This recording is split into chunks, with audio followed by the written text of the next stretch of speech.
Hi friends, ఎలా ఉన్నారు? నేనైతే చాలా బాగున్నాను. Welcome back to యోషి vlogs. యోషి vlogs వచ్చేసి సైడ్ నేమ్ మాత్రమే, మెయిన్ నేమ్ వచ్చేటప్పటికి అనూష అర్వపల్లి అని అయితే వస్తుంది అనమాట. నా ఛానల్ని అయితే సబ్స్క్రైబ్ చేసుకోండి ఫ్రెండ్స్. చాలా తక్కువ మంది వస్తున్నారు, చూసి కొంచెం సపోర్ట్ చేయొచ్చు కదా. ఇవాళ రెసిపీ అయితే మాత్రం నేను బ్రేక్ఫాస్ట్కి ఏం చేశానంటే గోధుమ రవ్వ ఉప్మా విత్ దాని combination Malan chutney. Malan chutney అంటే అందరికీ తెలియదు కదా, బొంబాయి చట్నీ అంటారనమాట చాలామంది. గోధుమ రవ్వ వచ్చేటప్పటికి నేను ఒక గ్లాస్ రవ్వకి 2 గ్లాసెస్ వాటర్ అయితే తీసుకున్నాను.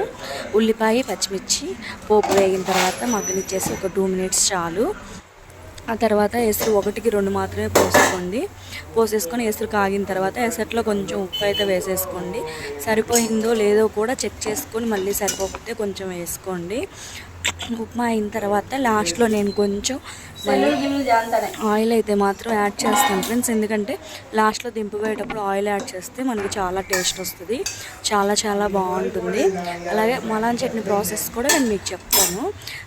మలాన్ చట్నీ వచ్చేటడికి మా అత్తగారు అయితే ఒక చిన్న గరిటెతో తీసుకున్నారు శనగపిండి, దాంట్లో ఉప్పు, కారము, అలాగే వాటరు, చింతపండు రసము, ఇవి 3 వేసేసి వాటర్ మాత్రం కొద్దిగా పోసుకుంటూ బాగా నీళ్ళగా జావగా కలుపుకోవాలి, ఉండలు లేకుండా కలిపేసుకోవాలి. అలాగే పొయ్యి మీద పెట్టేసేసి ఒక 1 మినిట్ హైలో ఉంచేసి తర్వాత సిమ్లో పెట్టేసి కొంచెం చిక్కపడేదాకా దగ్గర పడే వరకు తిప్పుతూ ఉండాలన్నమాట. అలాగే తిప్పుతూ ఉండకపోతే మనకి మాడిపోతుంది. అది అయిపోయిన తర్వాత దానికి కూడా పోపు పెట్టేసేసుకొని, పోపు అయిపోయిన తర్వాత కొంచెం లాస్ట్లో అల్లం అనేది మనం దంచి వేసామనుకో చాలా టేస్ట్ వస్తుంది. ఇంతకు మలాన్ చట్నీ స్టోరీ అయితే నేను మీకు చెప్పలేదు కదా. మలాన్ చట్నీ స్టోరీ వచ్చేటప్పటికి మా మామయ్య గారు అయితే ప్రిపేర్ చేస్తారు. దీని మీద మూవీ ఉంది, మీకు ఐడియా ఉందో లేదో తెలియదు ఫ్రెండ్స్. మలాన్ చట్నీ వచ్చేటప్పటికి మిడిల్ క్లాస్ మెమరీస్ మూవీ ఉంది కదా, అందులో రాఘవ క్యారెక్టరు మలాన్ చట్నీ గురించి చూపిస్తారు కదా. ఆ క్యారెక్టర్ వచ్చేటప్పటికి మా మామయ్యదే అనమాట. నేను ఇదైతే జోక్ కోసం చెప్పట్లేదు, నిజంగానే చెప్తున్నాను, చాలా ట్రూగా చెప్తున్నాను. ఈ విషయం మాకు కూడా యాక్చువల్గా తెలియదు. ఆ డైరెక్టర్ గారు ఇంటర్వ్యూలో చెప్పేంత వరకు మాదైతే వలపల్ల. ఇక్కడ మలాన్ చట్నీ ఫేమస్ మాత్రం మా మావయ్య గారే స్టార్ట్ చేసింది.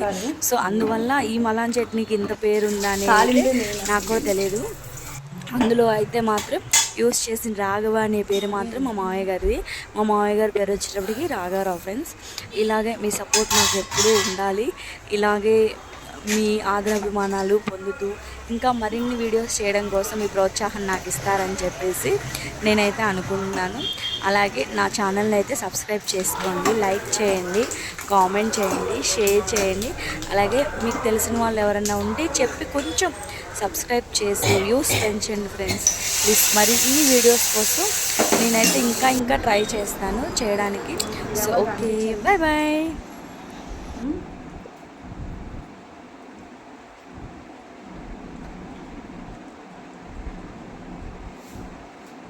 ఎందుకురా అలా చూస్తున్నా? ఎందుకు చూస్తున్నా?